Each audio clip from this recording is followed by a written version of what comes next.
Do first, think about solving the problems later. Meaning jump first and then think about solving the problems as you go along. I think you will laugh if I tell you how much I actually invested. At the start, both of us, when we started this business, both of us invested 500 ringgit to start this business. Okay. This whole business was started with 1000 ringgit. So Shoe itself is actually a new kind of business in the market here. We actually started off providing like sneaker cleaning services to customers. So for Shoe it's pretty random. I actually met my co-founder, Jeannie, who's actually from Vietnam. And we were out running one day in the park. She asked me, hey, in Malaysia, is there any services that provide sneaker cleaning? So she said, actually in Vietnam, there is this service where an auntie at the side of the road will actually wash your shoes. So we did some research and then we decided to experiment and try out introducing this service in the market. It probably isn't the most sexiest business idea. I mean, cleaning shoes is not really something that's very glamorous. The only thing I regret is I didn't start earlier.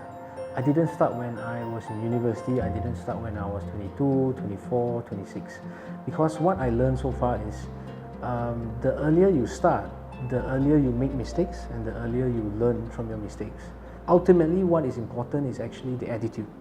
The attitude that you carry, the attitude you carry to solve problems, to do your job, to approach any situations is more important.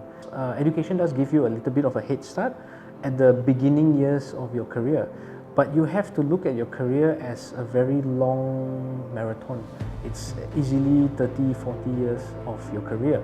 So the education will only carry you for the first 5 years, because I'm pretty sure despite the lack of education or your education level is not as high, very easily, if you have the right mindset, you have the right character and attitude, you can easily work hard and overcome, that shortfalls at the start. Nothing can replace hard work. So I think there's always room for improvement. There's never, I'm at the top of the mountain and stuff. Do first, think about solving the problems later. Meaning jump first and then think about solving the problems as you go along. Because that is where you start moving, because a very common thing I see among people my age or younger is that they have a lot of plans, but they don't actually do anything. They don't start. So when you don't start, how do you grow? So take baby steps, learn as you go along, but that's where the attitude comes in. When you have a baby step, you continue to learn, and then you take another baby step.